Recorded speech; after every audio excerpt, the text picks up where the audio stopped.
Bonjour à tous, on est le vendredi 12 juillet 2024, il est 7h45. On va faire un point sur la situation du Bitcoin, on va regarder les news et on va regarder les altcoins. On démarre avec cette cryptomap qui repasse un petit peu dans le rouge, et oui, le Bitcoin repasse dans le rouge lui aussi. Bref, on commence avec le Crypto Fear and Greed Index. On est à 25, on est dans l'extrême peur. Non, oui, si c'est ça, on est dans l'extrême peur, donc ça c'est plutôt une bonne nouvelle. Ça veut dire que là, on est vraiment dans une zone où plus personne n'ose investir. Et quand on sait que fin 2022, on était aussi dans cette zone-là, et quand on sait ce qui s'est passé par la suite, ça pourrait peut-être présager de bonnes choses pour la suite. Mais bon, ça, on le verra dans les prochaines semaines, prochains mois. En tout cas, c'est sûr que c'est quand même beaucoup plus intéressant d'investir maintenant que d'investir quand on était dans l'extrême euphorie. Il y a eu beaucoup de nouveaux arrivants qui se sont fait piéger malheureusement, mais c'est bien dans le rouge, quand ça chute, c'est bien là où justement les meilleures opportunités se font. Alors, bien évidemment, ce n'est pas un conseil financier. Là, du côté du calendrier économique, donc hier, on a eu l'IPC Core, donc on a eu des petits changements par rapport à ce qui était attendu. On s'attendait à du 0,2, on a eu du 0,1 pour l'IPC Core mensuel. L'IPC annuel, pardon, on s'attendait à 3,1, on a eu du 3. Et par contre, pour l'IPC mensuel juin, lui, il n'y a pas eu de surprise. On a bien eu ce qu'on attendait. Maintenant, ce qu'il faut voir aussi, c'est les inscriptions hebdo au chômage. Il y en a eu beaucoup moins que ce qui était prévu. Donc c'est aussi pour ça que ça a entraîné une sorte de pump and dump, hein, pour ceux qui se souviennent, hier après-midi vers 14h30. D'abord le Bitcoin est monté, on va regarder ça après, et puis par la suite il a quand même pas mal chuté. Bref, et aujourd'hui on aura les indices du prix à la production mensuel juin à 14h30, important à surveiller. Du côté des news, bon bah pas grand chose, hein, c'est l'été, il s'est pas passé grand chose hier. On a juste eu tout de même le site internet Compound qui a été compromis. Donc il faut faire attention à ça, hein, si jamais vous avez été sur ce site, faire 2-3 clics par-ci par-là dessus. Attention, vous êtes peut-être à risque, donc faites bien attention à vos porte-monnaies, scannez bien aussi, jetez bien un petit coup d'œil du côté de la sécurité, scannez bien un petit peu tout ce que vous avez. Et je le répéterai jamais assez, mais il n'y a rien de mieux qu'un ledger pour justement sécuriser vos crypto-monnaies. D'ailleurs, je rappelle, si vous voulez investir sur un ledger, ça coûte à peine 70 €, enfin ça dépend quel modèle vous prenez. Et en description de cette vidéo, vous avez mon lien de parrainage qui vous permet d'obtenir 5 petits dollars en Bitcoin si vous investissez sur un ledger. Donc n'hésitez pas à taper dedans, au moins comme ça permet de vous sécuriser. Bon, du côté des news, pas grand-chose. On a eu juste hier aussi un moment où c'était hyper intéressant, malheureusement on va voir, on a été rejeté. Allez, sans plus attendre, on démarre l'analyse technique, mais je rappelle à tout le monde que tout ce que je vais dire dans cette vidéo n'est en aucun cas un conseil financier. C'est à vous de faire vos propres recherches et n'oubliez pas que le trading de crypto comporte des risques de pertes partielles ou majeures.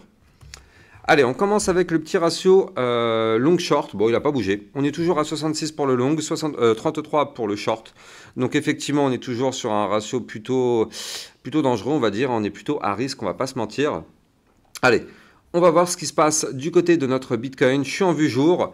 Et donc là, on voit que hier, bah regardez ça, hein. Là, on a tenté 6 fois, 1, 2, 3, 4, 5, 6 fois de tenter de péter la résistance de la moyenne mobile 200 périodes ici. Donc là, aujourd'hui, cette moyenne mobile 200 périodes se trouve à 58 160. Malheureusement, depuis 6 jours, on n'a pas réussi à la breaker.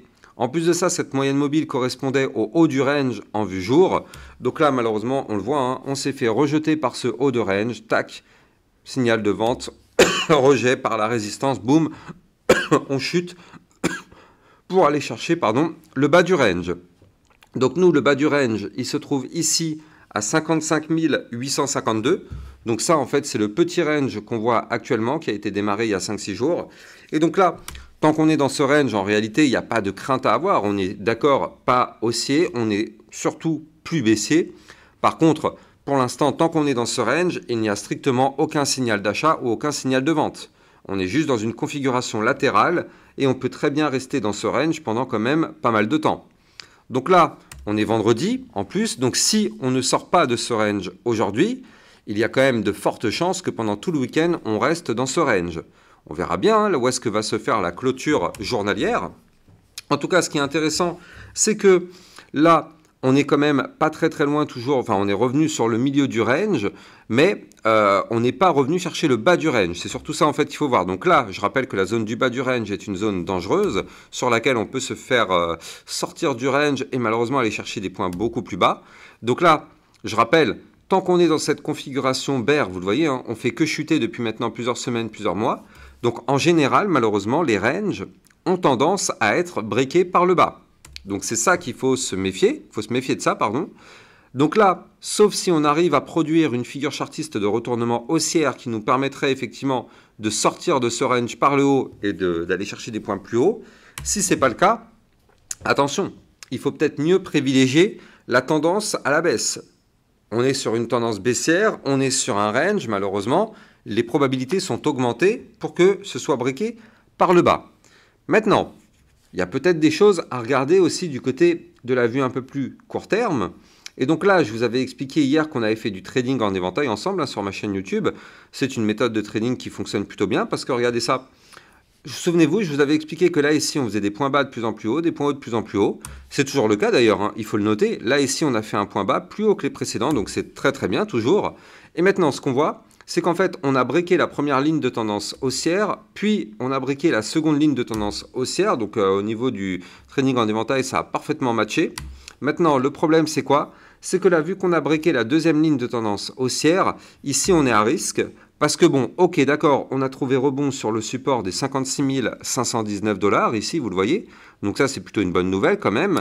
Mais si ce support vient à lâcher, attention, on augmente les probabilités de venir chercher le support du dernier plus bas à 55 335 $, voire même pourquoi pas plus bas. Attention à ça, sauf si on arrive à repasser au-dessus de cette ligne de tendance haussière, et dans ce cas-là, boum, on pourra revenir pourquoi pas chercher des points plus hauts et former, comme je vous le disais, une belle petite tasse et anse qui est une figure chartiste de retournement haussière qui nous permettrait d'aller chercher les 60 000 $, voire même pourquoi pas les 62 ou 64 000 $ par la suite. On n'y est pas encore. Là, on a des bandes de Bollinger surtout très resserrées en vue 4 heures. Donc effectivement, on peut s'attendre à un mouvement volatile dans les prochaines heures, prochains jours. Je rappelle que de la vue 4 heures peut prendre jusqu'à 72 heures pour se valider. Donc il ne faut pas être non plus ultra pressé, hein. La vue 4 heures, c'est du court terme, mais quand on parle de court terme, ça ne veut pas dire que c'est dans les prochaines secondes. Ça peut prendre jusqu'à 72 heures pour se valider. Donc on va surveiller ça quand même de très près, parce qu'effectivement, avec ces bandes de Bollinger resserrées, on est actuellement posé sur le bas des bandes de Bollinger. Attention à ne pas breaker tout ça par le bas. Néanmoins, ce qu'il faut tout de même noter, si je me remets sur la vue hebdomadaire sur le Bitcoin, c'est que là, on est toujours dans une zone de survente, on est à 47. Donc ça, c'est tant mieux, hein, j'ai envie de dire. Du côté du momentum MACD, malheureusement, toujours en parfait contrôle par les bears en vue long terme pour l'instant. Donc ça, c'est pas hyper réjouissant. Maintenant, pour l'instant, en tout cas, ça tient. On est sur une consolidation. Donc en réalité, voilà. Nous, c'est ça qu'il va falloir suivre dans les prochains jours, c'est cette fameuse consolidation qui est ici. Tant qu'on est dans cette consolidation, on n'est ni haussier ni baissier. Par contre, en parlant d'être haussier, on a une crypto qui vous avait été donnée dans le club LexaRocket le 6 juillet 2024. Cette crypto, c'est le OM, le mantra. Et donc, on va jeter un petit coup d'œil ensemble sur les performances de cette crypto de ces derniers temps parce que c'est quand même assez intéressant. Donc là, on voit que c'est une crypto qui a quand même pas mal performé. Donc si on reprend voilà, c'était là. Moi, je vous en avais parlé dans le club LexaRocket. C'était ici, donc le 6 juillet, donc c'était un samedi. Et donc effectivement, c'est vrai que je vous avais expliqué qu'on avait une figure chartiste en tasse avec une anse du côté de cette crypto et que ça, c'était plutôt bullish. Et en tout cas, depuis ma vidéo, on a pris tout de même, il faut le noter, plus, bon, si on va chercher le top, alors bien sûr, il y a peu de personnes qui ont réussi à revendre le top, c'est normal, mais il y a des personnes qui ont réussi à revendre un petit peu avant. Mais si on a été chercher le top, on a pris quand même un plus 29,26% grâce à ma vidéo qui avait été faite dans le club LexaRocket le 6 juillet 2024. Je rappelle que dans le club LexaRocket, vous allez pouvoir trouver plein d'autres vidéos concernant le Pendle, concernant d'autres crypto-monnaies, le CKB, plein de choses. Ça vous permet d'avoir des crypto-pépites et des cryptos que vous suivez régulièrement. Donc n'hésitez pas, vous avez le lien du club LexaRocket en description de cette vidéo. Et tout à l'heure, je vous parlais des news. Vous pouvez aussi suivre mes actualités sur Twitter. Vous avez le lien aussi Twitter en description de cette vidéo. Bref, nous, on va regarder notre Ethereum. avec les potentielles approbations dans les prochains jours. On va surveiller ça. Alors, du côté de l'Ethereum, hier encore, hein, malheureusement, vous le voyez, on n'a malheureusement pas réussi à réintégrer l'ancienne boîte de recharge, la zone de résistance, hein, qui était ici, je le rappelle, à 3124 $. Donc malheureusement, tant qu'on ne récupère pas ce niveau clé sur l'Ethereum, c'est pas la peine, hein, c'est pas la peine d'espérer quoi que ce soit. Tant qu'on ne récupère pas ce niveau clé, malheureusement, on est bloqué. Maintenant, il faut impérativement récupérer ce niveau clé, sinon on s'expose à des risques. On est actuellement sous résistance, c'est pas forcément bon signe. Donc bref, là, attention, du côté de l'Ethereum, il faut impérativement clôturer dans les prochains jours à l'intérieur de cette boîte pour la réintégrer et aller chercher, pourquoi pas, des points plus hauts. Le risque, c'est quoi? C'est qu'on a été chercher plusieurs fois la résistance, on n'arrive pas à la péter, boum, on se fait rejeter, on chute pour aller chercher les 2900 $. Attention à ça du côté de l'Ethereum. Donc là, pour l'instant, il faut le signaler, hein. En vue jour sur l'Ethereum, malheureusement, on est plutôt sur une tendance baissière qui pour l'instant continue. Des points hauts sont de plus en plus bas, les points bas sont de plus en plus bas.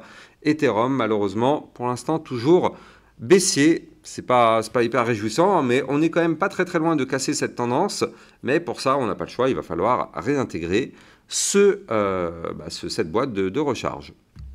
Alors, du côté du Solana, bon bah là c'est pareil, le Solana malheureusement, on s'est fait rejeter par un niveau clé. Je rappelle avant de continuer que si vous voulez trader toutes ces crypto-monnaies, vous pouvez utiliser mon lien de parrainage Binance que vous allez trouver en description de cette vidéo. Ça vous permet d'avoir un bonus à vie sur vos frais de trading.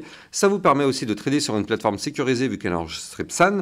Et ça vous permet surtout de ne plus vous prendre la tête parce que là, on l'a vu, avec le merge Océan Agix, en fait, tout est fait automatiquement. On l'a vu aussi, je vous en ai parlé hier dans ma vidéo, le token RNDR va être renommé en Render dans les prochains jours. Donc effectivement, avec Binance, il s'en occupe automatiquement. Donc c'est vrai qu'il n'y a plus aucune prise de tête à avoir sur toutes ces actions-là. Binance fait tout pour nous, donc ça c'est plutôt cool. Donc voilà, vous avez le lien en description de cette vidéo. En tout cas, du côté du Solana, malheureusement, on est toujours rejeté ici par la ligne de tendance baissière que vous voyez ici. Tant qu'on n'arrive pas à péter cette ligne, d'ailleurs, je vais tout simplement la prolonger parce que j'ai l'impression qu'elle va nous embêter encore quelques temps, celle-ci. On verra bien, mais en tout cas, pour l'instant, c'est le cas. Donc là, du côté du Solana, voilà, tant qu'on est sous cette ligne, on est bloqué, malheureusement. Inutile d'espérer quoi que ce soit. Configuration baissière tant qu'on est sous cette ligne. Après, configuration baissière, oui, mais n'oublions pas que nous sommes quand même dans un range. Donc au pire des cas, même si on continue de chuter, on ira chercher le bas du range, zone de support majeure à 126,46. Donc voilà, là pour l'instant, on est bloqué. On est actuellement posé sur le support des 135 $, zone de support psychologique. On va voir si ce support arrive à tenir. Si ça tient, alors oui, dans ce cas, on pourra remonter chercher la résistance. Je rappelle que tout dépend du Bitcoin. À la seconde où il crache, tout le marché crypto crache avec lui.